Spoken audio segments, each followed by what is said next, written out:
Good afternoon. My name is Paul Wax. I'm the Executive Director of the American College of Medical Toxicology, and I'd like to welcome you to our webinar series entitled The Medical and Public Health Considerations of COVID-19. This particular webinar is a special collaboration between ACMT and the Pediatric Environmental Health Specialty Unit, PACU group, which is part of a mini-series on safer disinfectant use in COVID-19. Today's webinar is going to be on disinfecting devices and best practices. Next slide. This presentation was supported by the American Academy of Pediatrics and funded in part by a cooperative agreement with the Centers for Disease Control and Prevention and the Agency for Toxic Substances and Disease Registry. The U.S. Environmental Protection Agency supports the PACUs by providing partial funding to CDC ATSDR through an interagency agreement. The findings and conclusions in this presentation have not been formally disseminated by CDC, ATSDR, or EPA and should not be construed to represent any agency determination of policy. Use of trade names that may be mentioned is for identification only and does not imply endorsement by the CDC, ATSDR, or EPA. Next slide. I'd like to thank our webinar series partners for helping to promote this this webinar, and particularly to the American Academy of Pediatrics for disseminating their information about this webinar series to their members and partners. Next slide.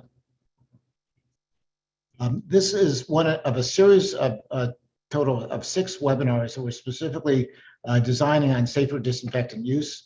This is the 5th of the 6 webinars. The previous 4 took place over the last several months, and each one of them is up on our website at that URL, and you can watch them anytime you'd like, and read the information about the webinars as well as FAQs that we've developed for those webinars. Next slide.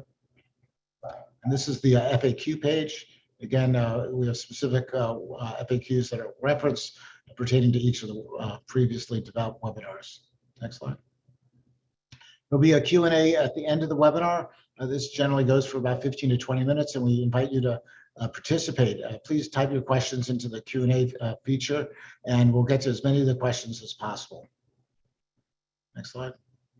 I'd like to thank my co-host of this webinar series, Dr. Ziad Kazi.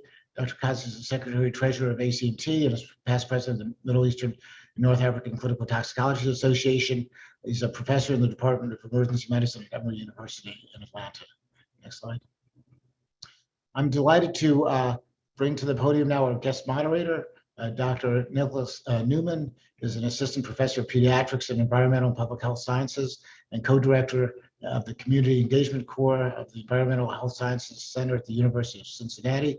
He's also the director of the Cincinnati Pediatric Environmental Health Specialty Unit and medical director of the Environmental Health and Lead Clinic at Cincinnati Children's Hospital. And he will help to introduce our speaker today and moderate the Q&A. Thank you very much, Dr. Newman. Thank you very much, Dr. Wax. I'd like to introduce our speaker for today, Dr. Jason Marshall, who's the laboratory director of the Toxics Use Reduction Institute at the University of Massachusetts at Lowell. He has a background in chemical engineering, environmental studies, and a doctorate in occupational environmental hygiene. So it puts him in a very good position to talk about this important topic regarding the devices that have been marketed for disinfection. I've heard another talk by Dr. Marshall earlier in the pandemic on disinfection, and it's an excellent speaker, and I look forward to the presentation today. So you're ready to go, Dr. Marshall. All right, well, thank you. All right, do I have control of the, yep, so here we go. All right, well, thanks for letting me be here. The objectives for today is going to understand the difference between cleaning and disinfecting, the ability to identify safety concerns of these disinfecting devices, and also recognizing when disinfecting is needed, or more importantly, when it is not needed. So I always like to start off my talks on this topic, talking about cleaning first, because you can't disinfect a dirty surface. And that's the one message I hope everyone takes away from this presentation, is that cleaning comes first. And the differences between them, even though these terms are technically, sometimes used interchangeably throughout talking about disinfection and cleaning and surfaces, they have different different end descriptions of what they actually do. Cleaning is a physical process of removing dirt and soil from a surface. This means it removes the nutrients for some of these microorganisms, and it can even eliminate places for these to hide and that provide protective barriers.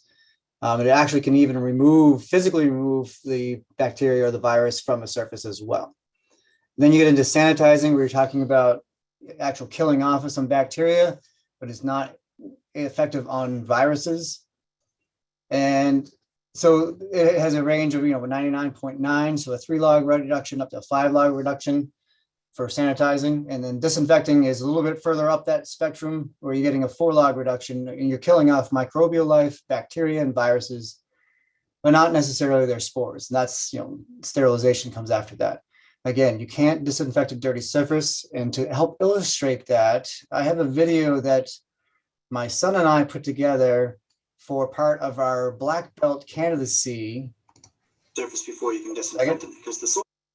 Let me just turn the volume down. All right. So what you'll see here is this is a bacteria hidden by the dirt. You can see the dirt on the surface, and it shows that the disinfectant can't get through that protective barrier of the dirt or the soil or the biofilm. So what you need to do first is to clean away this dirt or the soil from the surface, exposing the virus or the bacteria to the disinfecting chemicals, which then can now penetrate and then do their job and inactivate the virus and rendering the surface, safer for people to be exposed to. So like I said, that was part of our black belt candidacy test and we had to do a public service announcement around COVID-19. So that was his handiwork of making that slide for us. So for cleaning applications and some disinfectant chemicals, where can you find these alternatives? Best place to start with is these third-party certifiers. They're independent from the manufacturers.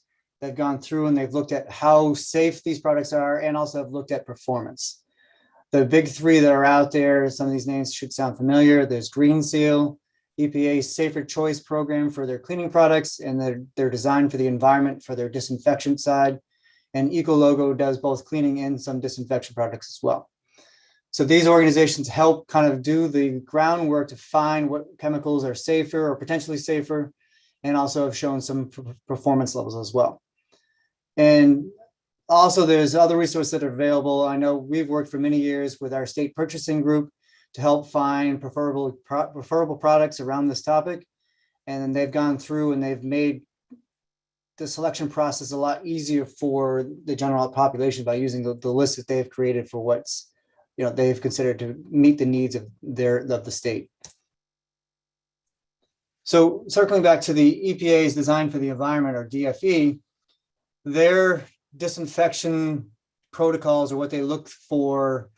They look at the short-term exposure. They have a category system from 1 to 4, and they're looking for products to be in the category 3 and 4, the least hazardous classes. They also look at the chronic exposure, long-term exposure, looking at carcinogens and endocrine disruption. But they also go beyond just looking at the active ingredient, the part that's supposed to be doing the disinfection. They're also looking at the full product review, where they're looking at all the other ingredients in the product. And this is where they kind of partner up with their Safer Choice program, and they use that same criteria for the cleaning products for the other active inert ingredients in these disinfectant products. So it's a full picture of the chemistry and not just what the manufacturer may consider their active ingredient. It also is looking at personal protection equipment, and they're hopeful that the chemistries that they can put on their safer list don't require PPE or require very minimal amounts. The other thing that they look for is any unresolved issues, whether it's around the one-offs, things that you may not necessarily see in the bulk, the group for people that health effects may not affect everybody, but it may be a subset that you're concerned with. They also look at one of those times, does the product may not work exactly right, so that performance side. And more importantly, they look beyond just the health effects and performance. They also look at, are there any other regulatory issues that may be associated with this chemistry, not necessarily for this disinfection application, but other uses of the chemistries as well. They also do allow for identical formulations to be on this list. If it's the exact same formulation, just repackaged by somebody else, it can also receive the design for the environment approval. And how you clean really does matter. We're circling back around to cleaning. So the operating conditions have a huge impact on what you are doing. You know, the concentration and the temperature of the products, as well as how you're applying it and scrubbing the surface and how long you're doing it for, really will impact how well and how effective you are. And in the bigger picture of the cleaning scenario, and this can include disinfection as well, the first step that you need to do is to go through and figure out what's going on in the current process. And I always encourage people to ask why, not just once, but maybe 3 or 4 times. Why do you do it this way? Why are you using this chemistry? And why not do it this way? And the answers that you shouldn't accept are, we have always been doing it this way, therefore we're going to continue to do that way. And we've learned over the past 1.5 years that things are evolving, and you have to make sure you're up to date with what's going on and change your system. It's not just we have a process, we're done, we're just going to stick to it. Make sure you go back through and review what you're doing and how you're doing it. It's always good to have someone from outside of the cleaning process take a walk through and do a review of the process and ask those why questions. It allows for a new perspective. And that's something that the lab can help with. We have some guides as documents and questionnaires that you can use to help you walk through a process and figure out what questions to ask. So I'm not going to go through the EPA list because I have a feeling you've done those in the past couple of presentations talking about what those active ingredients are that EPA considers to be on their DFE safer active ingredients. I'm more concerned today about talking about the other active ingredients that may not be on their list, and also the delivery devices and the methods of how you're applying these chemistries. So these include some of these on the screen here I'll talk about. But first, EPA does not register these products. That's not to say that they're just, someone could just say, oh, this can be used for killing off COVID. There has to be testing data that goes along with it. So it's important the manufacturers have to supply this data or have it available for people to see. And I always encourage people, when you're thinking about going and using a new type of equipment, ask the manufacturer for these testing results to prove that this chemistry that you're looking at or this delivery system is applicable to the virus or the situation that you're trying to do. These devices work differently than the chemical side. It's more of a physical means that it's disrupting the membranes of the viruses and inactivating them, either electricity or light or through mechanics and heat. There's a whole long list of things that I could go through, but if you go to that link that's in the presentation, it helps kind of give you an idea of what EPA is requiring of these manufacturers of the disinfectant devices. So the first device that I'm going to talk about is the superheated steam vapor device. And it's important to know that these aren't what you probably are thinking of, these giant steam cleaners that you would use on a carpet where you need an extraction system to suck up all the water after you're done.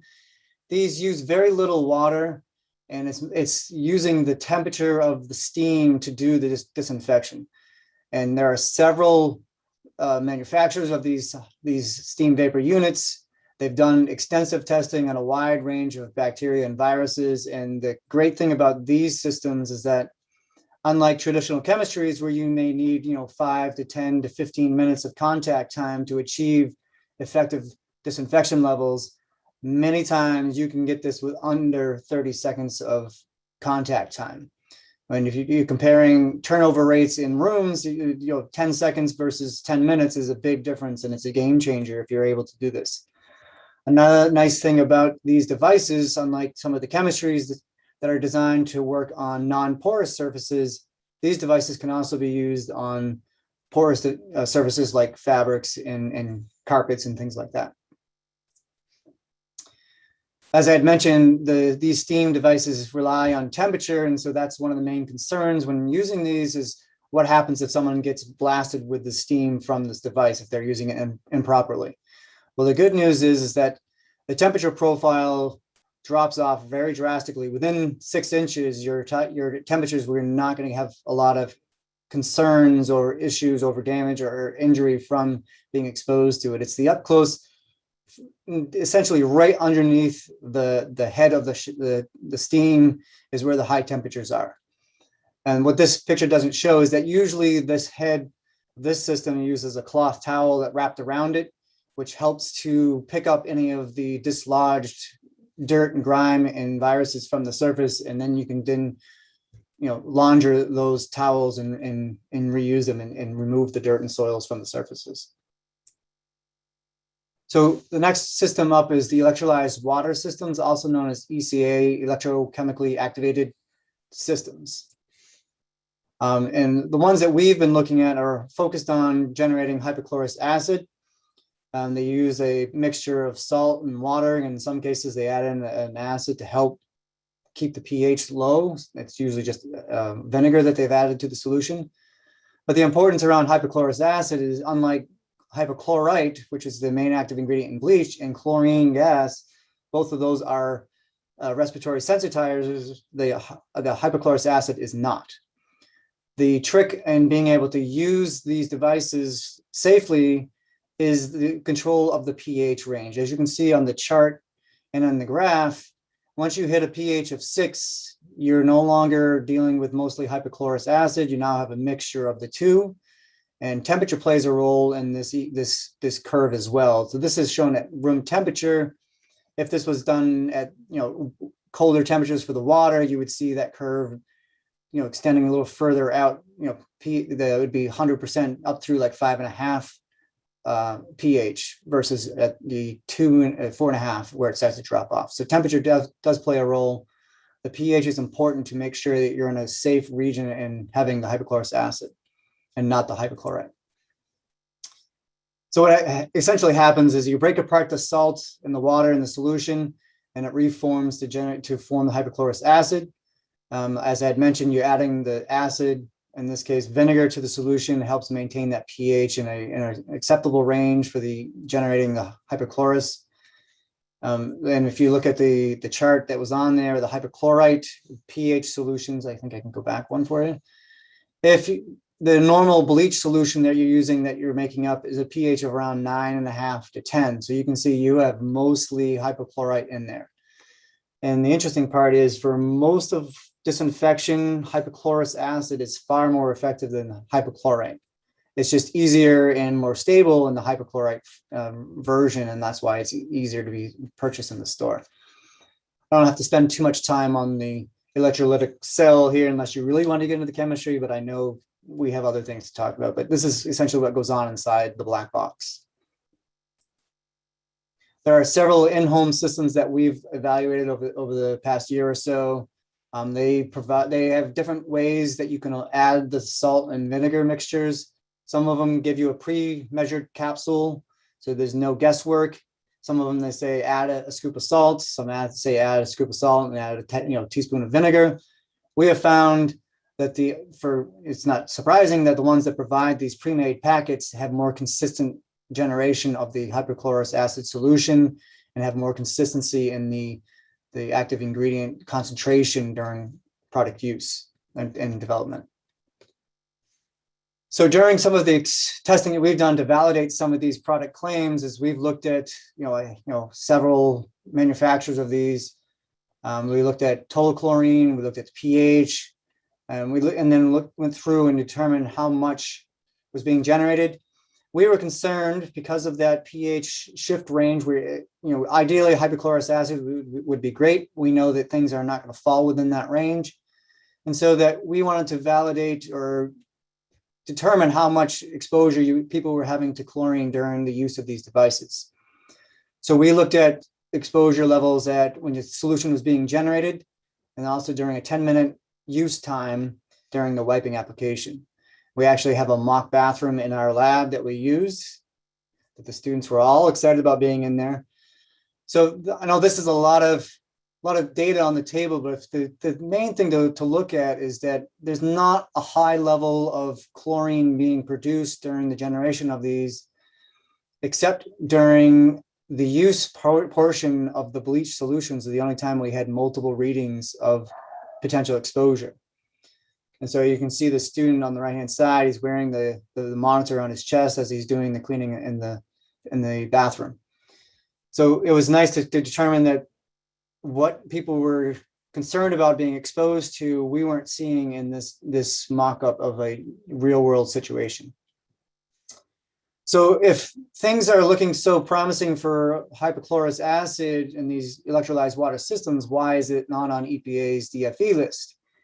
Remember, one of the things that they look at is the unresolved compliance or enforcement actions associated with this chemistry. And then with the chlorine-based disinfectants, when used to treat drinking water bodies of water, so you're talking surface water, ponds, and lakes and reservoirs that are used for drinking water, there's a lot of organic matter that's there, and this interacts with the chlorine, and you can create these disinfection byproducts, trihalomethanes, and there's concern over the health and safety of what's there.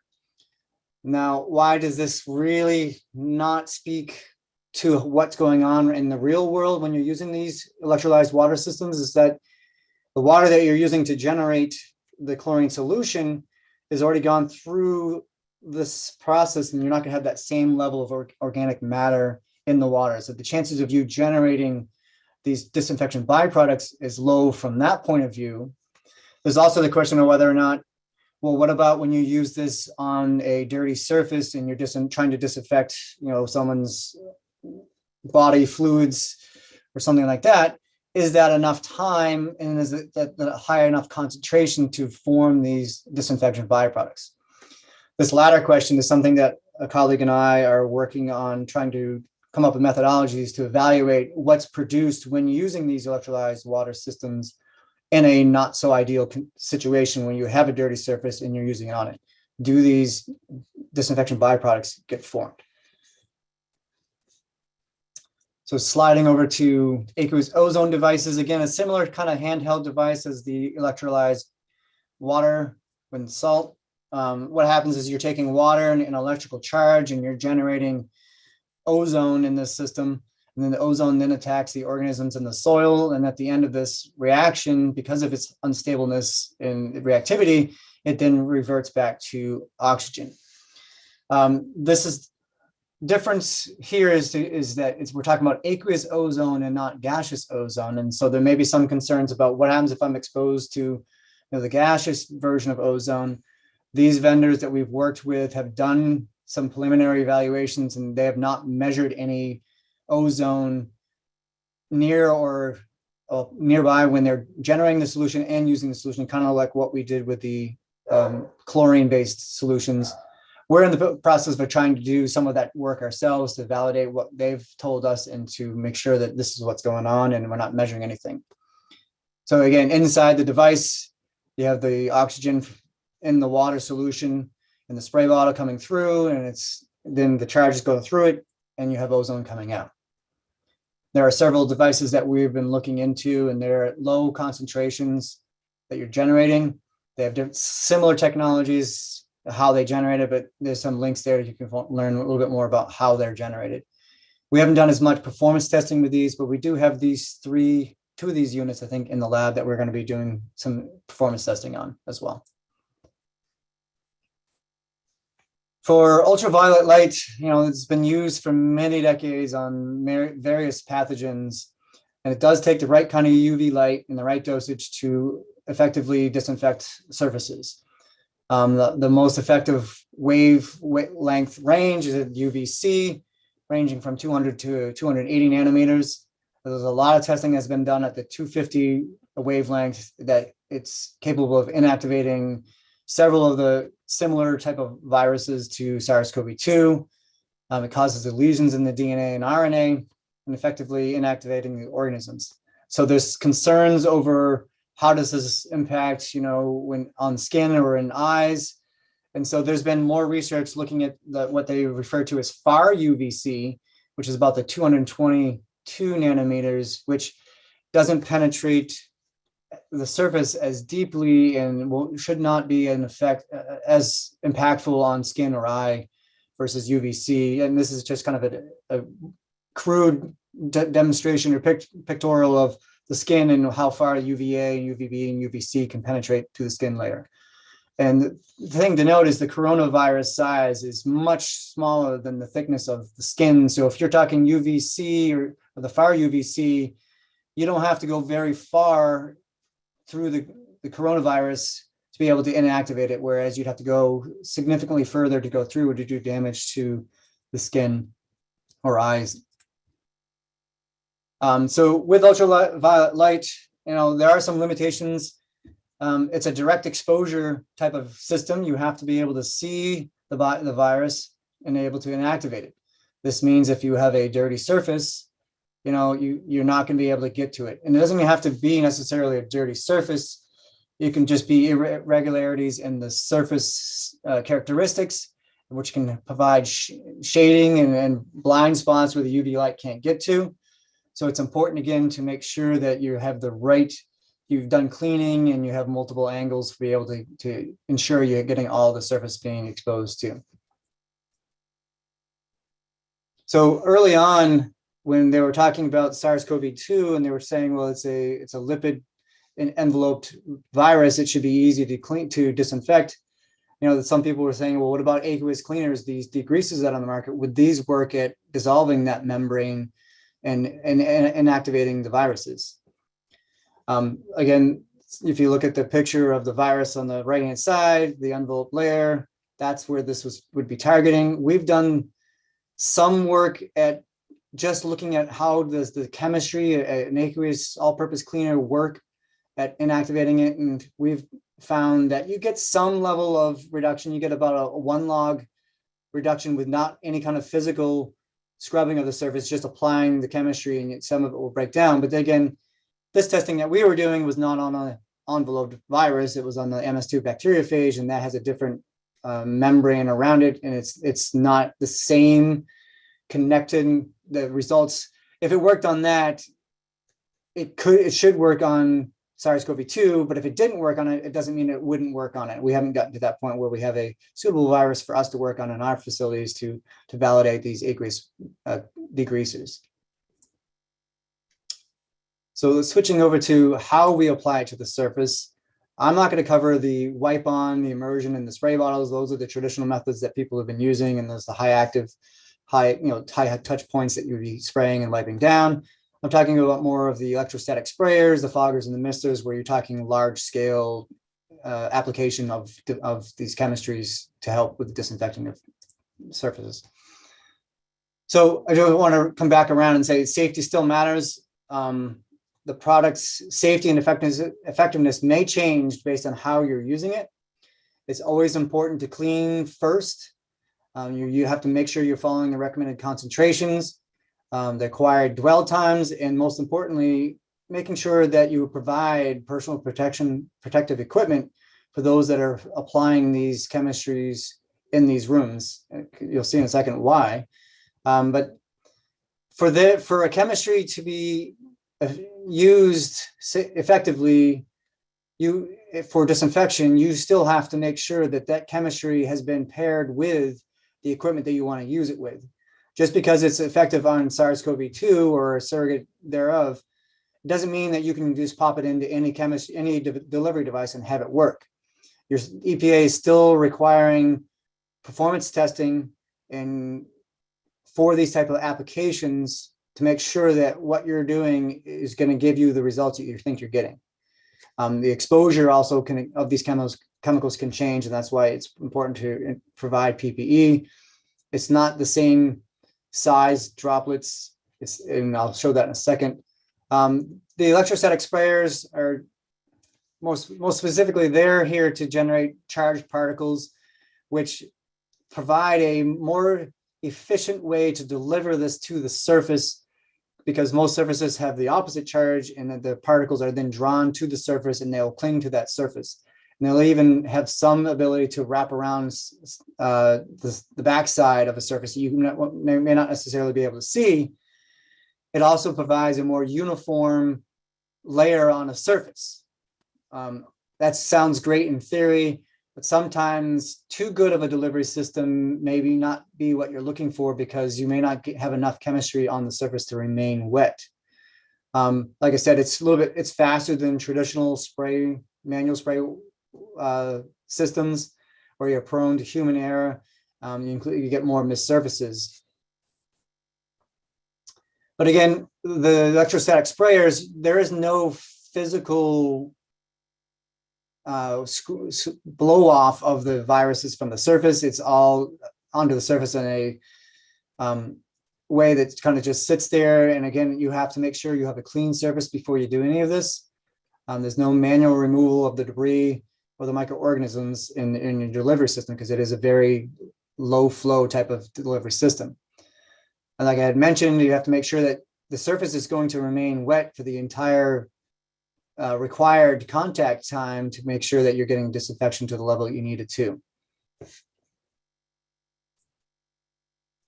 Foggers and misters are kind of, people usually refer to these at the same time, and it's kind of good that they do, because most systems that you buy are called foggers and misters, because there's just a dial on the side that you adjust to change the size of the droplets.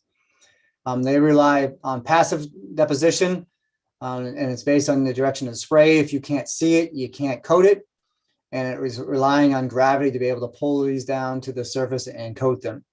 And that, like I had mentioned before, you may not necessarily get an even coverage.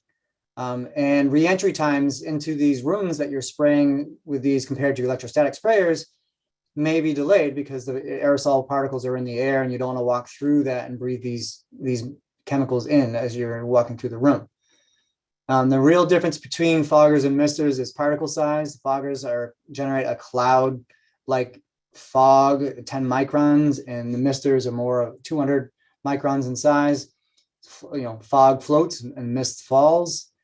This is kind of a quick demonstration where the light rain is and the fine drizzle is about where you have the mister, and the fine mist and dry fog is where you're going to get the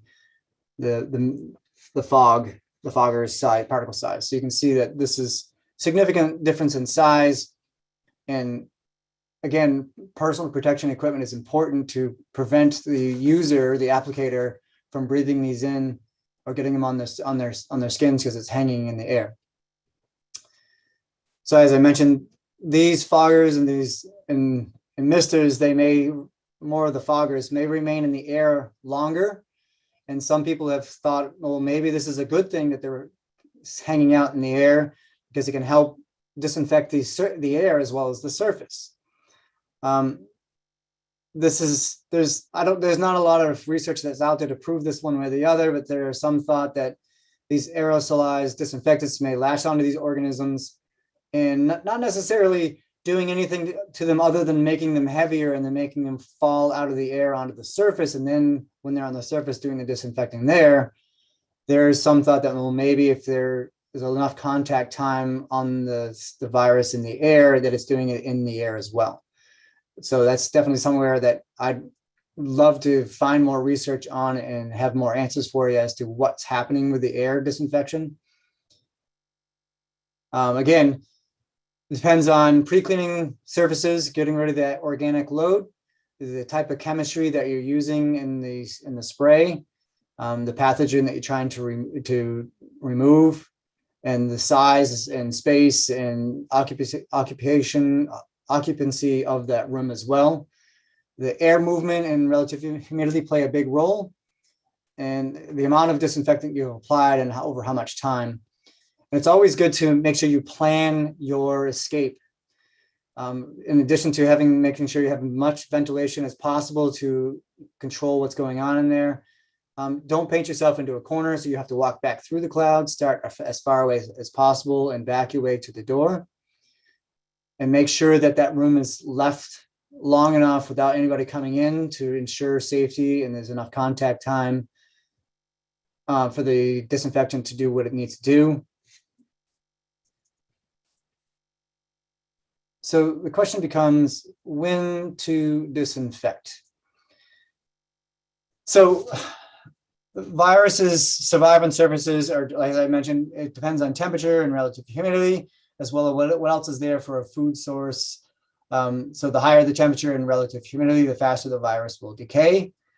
And what I have on here this is from the Department of Homeland Security. They had done some research early on, and it's a little fuzzy on the screen, but it shows how long the virus can remain in the air as an aerosol, how long it remains on various surfaces such as copper, cardboard, stainless steel, and plastic.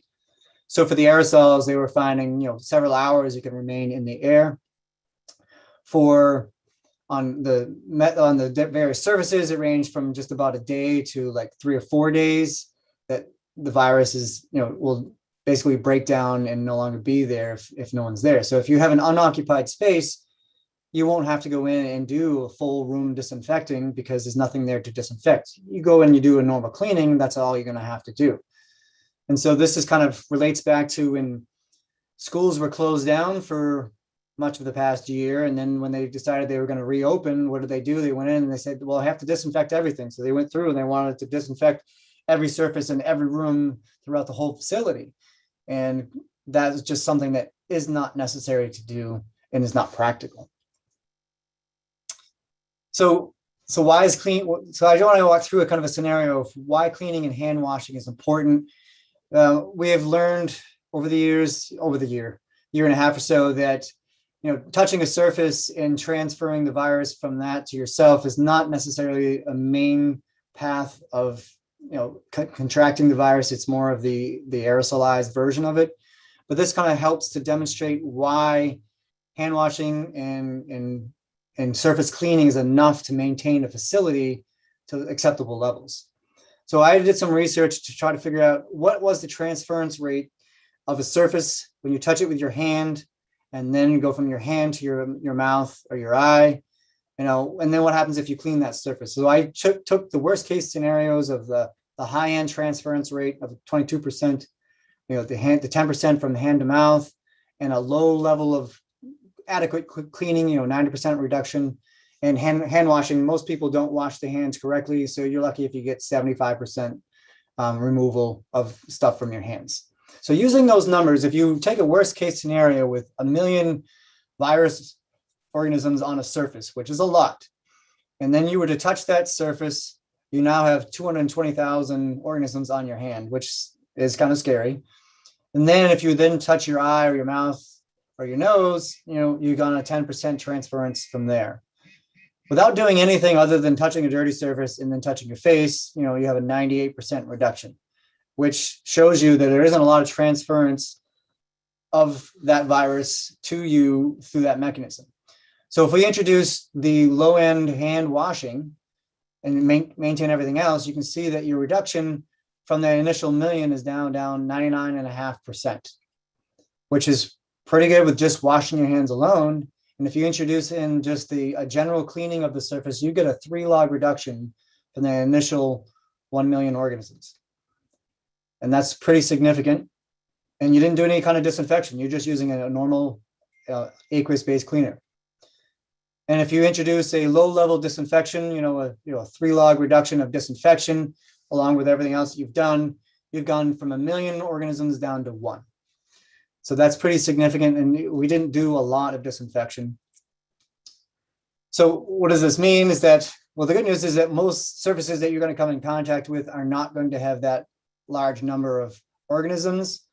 And as I had mentioned before, the organism starts to decay as soon as it lands on that surface. It doesn't last for very long. So if you're a day out from when someone walked through there with the virus, there's not going to be much there to have to disinfect. So cleaning is going to be adequate to remove a majority of what's there. Washing hands and not touching your face is another way to break that chain of transmission.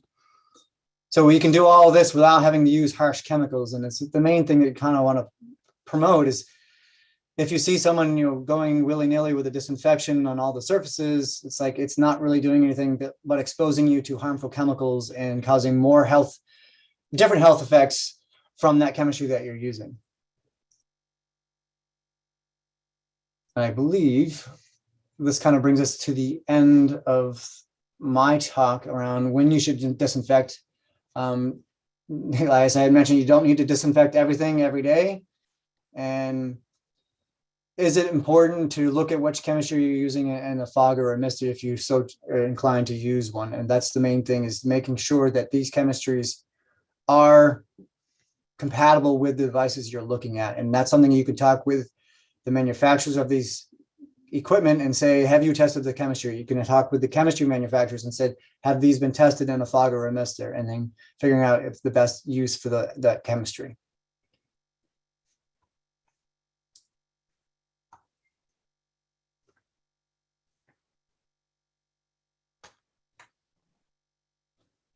Thank you very much, Dr. Marshall. That was very informative.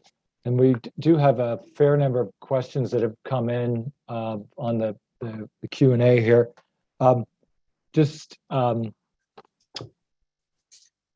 Since your emphasis today was on like devices, I think we'll start with the questions kind of related to that first. And I wonder, there was a question about using phone soap, which my understanding that's like a UVC like little device that you put your phone in that's supposed to disinfectant. Do you know how that would compare with a chemical disinfectant? I mean, I guess the assumption is that you have to wipe the phone off first. I mean, you can't just, Yeah, I mean, I can jump in and try to answer some of that. So we actually have been looking at those. I think we have 1 or 2 of those types of devices in the lab ready to do some testing as you're describing it. And yeah, if there's visible grime on the phone, you're not going to be able to use the UV light to get to all the viruses. If the virus happens to be on top of the soil, yeah, you'd be able to get some inactivation of the virus that way. But if it's been on your phone for a while and there's dirt and grime over it, you're going to need to wipe down the phone first and then put it in the box. It's important to make sure that the device you're using, you follow the instructions. Like I said, before buying, I would definitely go out and do research to determine where is their testing data on their device on a virus or a bacteria, and showing you what is that contact time, how long does it need to be in that chamber to be effective. And if your phone has any kind of plugs or ports, anything like that the light isn't reaching, it's not going to get any of the viruses or bacteria that are in those. So that's definitely a line of sight. The way these are designed, they have mirrors all throughout, so they try to redirect the UV light to be able to get to the surface. So I would definitely check at the UVC wavelength. And I think one of the more popular ranges is like the 254 to the 260 is germicidal type of level. It's important to make sure you don't tamper with the device and open it up or the light and keep the light on, because that can cause issues with skin and eye, as I mentioned. So regarding the like using electrostatic sprayers and you're spraying your chemical on there, are there concerns about like exposure and health concerns of like what gets left over there? Yeah, so in addition to the person applying the chemistry through this device, and if they're doing it correctly, they look like they're wearing a hazmat get up, that they have the hood, the mask, the respirator, the whole body suit, gloves and booties and everything like that. But depending on what chemistry you're using, if you're using a quaternary ammonium compound or a quat as the active ingredient in the spray, when that dries, there's some chance that there's concerns over this being dried on the surface and then flaking off, and then that has been shown to be a cause of an asthma respiratory sensitizer and things like that. So the chemistry you're using is definitely important, and how you're applying it and what happens afterwards is important as well. There were a couple of questions about related to biofilms, and I think one a question about like your simulated like cleaning environment. I mean, how do you have like standardized dirt that you put down, or like how do you do that? We are the cleaning lab, so we have cabinets and cabinets full of dirt and grime. As for the biofilms, we did not look at that in that setting because that's not in our biologicals laboratory. This was out in a main lab, so we're using just the dirt and soil. But for the testing that they were doing there is more of the didn't really have to be anything on the surface. We weren't testing for effectiveness. We were testing for exposure. So he was just in the small enclosed space, spraying the chemistry and measuring what was being sprayed. If you're talking about, how will this work on a biofilm, we didn't do that testing yet, or I don't know if we have the capability of doing it, but it's definitely of concern. That's where some of these chemistries may not necessarily work as well because they can't penetrate through the biofilm, whereas the steam systems, the temperature is what's doing the killing. And so they kind of essentially melt their way through the biofilm and breaking up the viruses and bacteria that way. So I wonder, like, if you're using one of those steam devices, I mean, is there any concerns about the surfaces that are being treated, like wood versus tile versus some porous surface? Right. Like, so you're talking about compatibility. Are you going to damage, Yeah. warp a surface? Yeah, there's always that concern because of the high temperatures. That's something that the manufacturers of these systems would be able to answer specific questions on that. But I've had it demonstrated for me in my lab. We actually have 2 or 3 units here in our lab, and there's not much surfaces that it can't be used on. Mm-hmm. He came in and he did the acoustic tiles. He ended up doing the air vents. He did the floors. He did the walls. He did the windows. And granted, you wouldn't want to go from one to the other with the same tile because my lab was dirty at one point before we moved to our new location. So there was a lot of grime, but it was amazing how much they can remove from it. So for concerns over compatibility, I wouldn't use it on a cell phone, Right. something like that, but definitely checking with the device the surface you're trying to disinfect, see if there's any precautions, checking with the manufacturers of these equipment to say, no, don't use it on that because that will definitely warp, whatever it is. Like a thin plastic, it may damage that, but a thicker plastic, it may be fine with like a shower stall or something like that. It's not going to have any issues with. Oh, that's good. Are there certain surfaces that the electrostatic products seem to be more effective on? I mean, my impression from what you said was that it's non-porous surfaces. I mean, that's what I've read about these electrostatic things, but I'm not sure. With many of the disinfectants that are out there, the chemistry that you're using, they've been geared towards the non-porous surfaces. Mm-hmm. So with the electrostatic sprayers, it creates a positive charge. Most surfaces have a negative charge, and it will latch onto it, and it kind of wraps around it and attaches to it. If there's recessed holes and things like that, it might get into some of those, but if they're, not necessarily all of them, if you can't get to it, it's not gonna be able to get in there. If the holes are too small, it's not gonna be able to penetrate to get inside there. That's the main reason behind porous surfaces, is that the holes, the liquids can't get into to get to the bacteria and the viruses. There's been a couple questions about, and this may be kind of out of the scope for today, but like, do you have any recommendations for making like your own disinfectants at home, or presumably quote natural? Well, yeah, there are some things that you can do. It's always important to know what you're dealing with. Just because it's something you can find in your home doesn't necessarily mean it's without issues or concern. We've done, a colleague of mine, Dr. Nancy Goodyear here at UMass Lowell, she's done some testing around different types of vinegar. Mm-hmm. So apple cider vinegar and white vinegar, and those she did a whole range of which ones work under what types of bacteria. So those types of things you could look at and use. The main thing is that from what we were talking about around SARS-CoV-2, is that if you're doing a good cleaning, disinfection isn't necessarily that important, but you can do your do-it-yourself recipes for cleaning as well. And that on our website, we have several,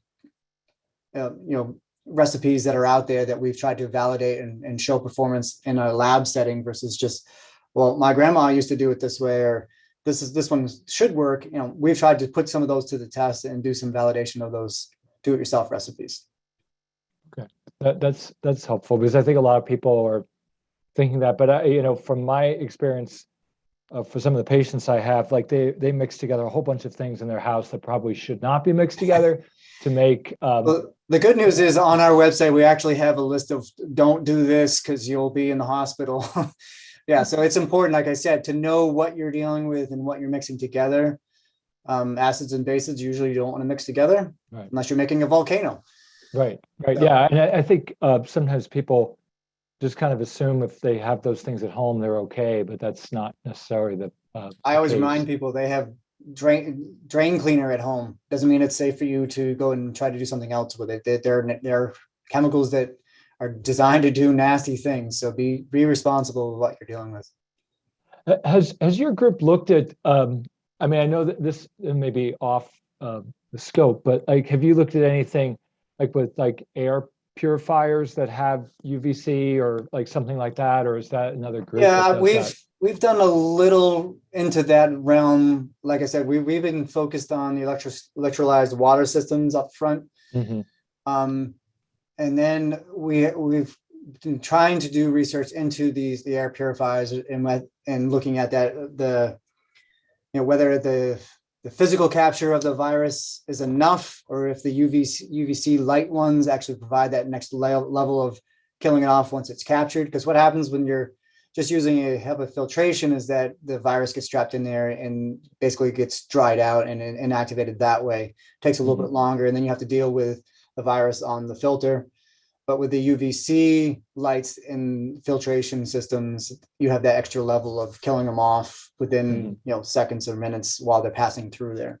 Yeah, because I wonder. I mean, from partly too. I mean, from talking to some of my colleagues who do like indoor air research, some of the filtration and other systems like that are almost to treat the equipment itself and not necessarily the air. You know what I mean? Like, Yeah. they may be They're trying to growth. maintain air temperature, air humidity, and everything like that, and they're not worried about capturing other things. But if you're introducing in some of the HEPA filters to this process, that's a way to provide another tool to help control the virus spread.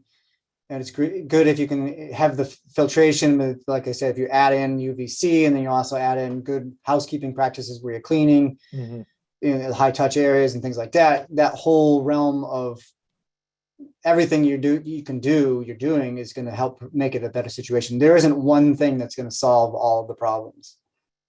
Right. Does your group ever look at, I mean, you've looked at UV, I mean, do you look at, has anyone looked at ionizing radiation in your group, or is that? We have not, no, that's, okay. I have to draw the line somewhere, and I can only do so much. So. Oh, no, that's fine. I just figured, because there were a couple people who were asking about that. I can definitely put that on our radar to have. What we do is we tend to have students looking for projects, and if there's questions that are out there unanswered, well, guess who gets to do those projects? Right, yeah. Up, right? So yeah, when I was a student, it was the same thing. So here, why don't you work on this? Does your group look at, because I know like there's various ionization technologies, and I know there's like unipolar and bipolar. Have you outside my area of expertise, but like I said, if those questions come up, don't be hesitant to send them our way, and we can see if we can come up with something around that topic. We may not have the answers now, but we could definitely help towards that path. Yeah. I mean, as I know, some of the ionizers, one of my colleagues had been looking at like unipolar ionizers in air, and there was a concern about other products being made. I think the bipolar, I don't know that there's been as much, I mean, that I've heard of. So that came up as a question here. So. There was a question about probiotic cleaners, and from what I know about those, I mean, the probiotic is just like some kind of bacterial byproduct, so that they would I mean, EPA has like, they may be like safer choice or something. I didn't see a DFE designation for them. But do you know of any like third party that looks at some of the ingredients of these kind of natural kind of probiotic type things? Yeah, so from what we've been working with, these are organisms that are designed to outcompete viruses and bacteria on the surfaces to kind of provide a beneficial protective barrier on the surface. Whether or not the other chemistries that are in there are being reviewed, I know that we've worked with several companies and we've looked at what they're applying it with, and then talked with them about, yeah, you may be doing something that's safer than using a disinfectant, but you're using all these other ingredients that are in your product that you may want to rethink as to how you're doing it and what you're making it with.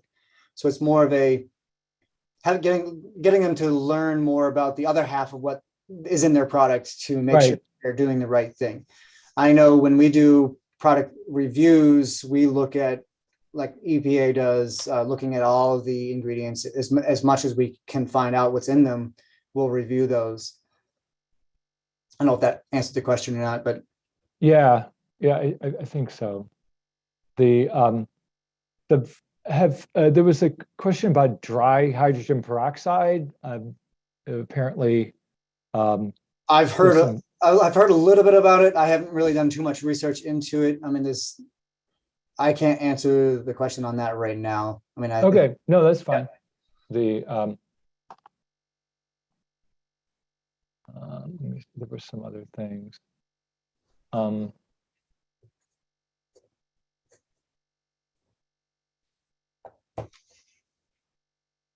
of these we've gone through.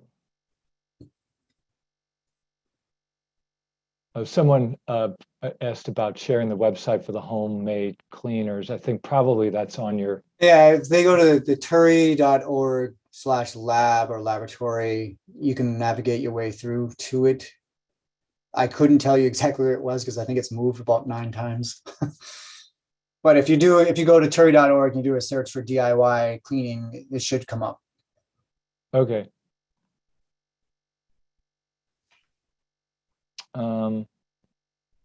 I mean, I assume that the like these steam devices that you have, I mean, they're all like commercially available. Is there the ones like that a we were list on looking the at? Yeah, they're website, designed. One of the companies we worked with is Advanced Vapor Technologies. They sell one for the home, and they also have more of an institutional size one. I mean, you're going to use it more often. It's more robust. I had mentioned that I do karate, and our karate studio was in lockdown and they wanted to reopen. And so they had a plan in place that they were going to have all the students use a quat-based disinfectant to wipe down their surfaces that they were standing in. And you were talking kids ranging from 6 years old up to 80 years old, and that's a big range. And so we worked with them to come up with a better solution. And what we ended up doing is we're using one of these industrial steam. He actually was going to buy the household steam unit to do all his practice mats in his floor. And the company said, well, no, because you're going to do a lot high-end stuff. You're going to want the bigger and more robust version. But they do sell range from household all the way up through large scale type of things. And they ended up buying 2 of these units, and they were cleaning the mats in under 5 minutes, and and not having to change their operating conditions. So that was a win for them and win for the students not having to use the quad-based disinfectants. Yeah. I mean, anytime I think you give like there's some places have given the disinfectant stuff to the kids, to kindergartners to use, and that just seems. Yeah, and that was one of the things that I had worked with in Massachusetts, is worked with several trainings and one-on-one with schools and looking at their plans for not reopening, but maintaining the facility as they're open. And their plans were to give here's a spray bottle, go spray your own desk. And thankfully, we talked many of them out of doing that process and just doing a manual cleaning of the surface. And then anything that needed a bigger disinfection, use a trained person to do it, and not even the teachers to do it, because they're not trained on how to use it and what not to mix it with. So it was definitely a good thing for them to learn the process of, you don't have to do this with these kids, and it's not good for them to do it, and moving towards the safer process versus just, oh, this sounds good, we're going to do this. Right. And I think also during this whole the COVID pandemic, there's been a lot of you hear one piece of information and then later more is known, and then we have a completely different take on how we should do things. But I think what you stress is like the importance of, it isn't just like anyone spray this stuff on. You actually have to, I mean, you may have someone who actually knows what they're doing to make sure it's actually applied properly. And, right, and the surface has been pre-cleaned before they go in and do this. So it's that whole, what is our process from start to finish? Cleaning first, and then going in and making sure that there's no residue left from the cleaning product on there, because that can actually interfere with the active ingredients as well. And then you go in and you disinfect the surface and making sure it remains wet for the right amount of time, and then treat the surface afterwards, whether it's allowing it to dry in some cases, and other cases it may be you need to wipe it down with a wet rag as well. So it's that whole scenario that will depend on the chemistry that they're using and the surfaces that they're treating, so that it will vary from room to room if they have different types of materials. Do you do any research on like people putting stuff on themselves,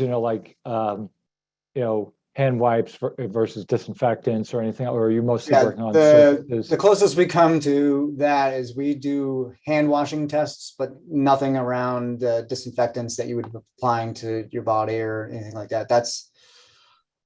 We've been asked about that, and that, again, that there's limitations to what we can do in our facility, and that's one of the ones that we don't do.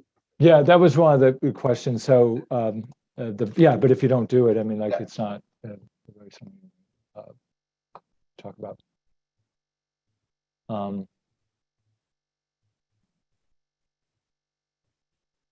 So one question, maybe this is something that people think about a lot.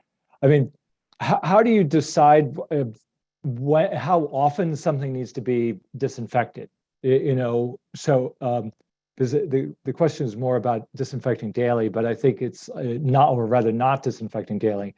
But I guess my question is, how do you determine the interval? And that's one of those things that when we were reopening our facility back in May of last year, we had this plan in place that we were going to disinfect what we thought were all the high touch, high risk areas that you're describing. And so we said, all right, these are the areas that we're going to target.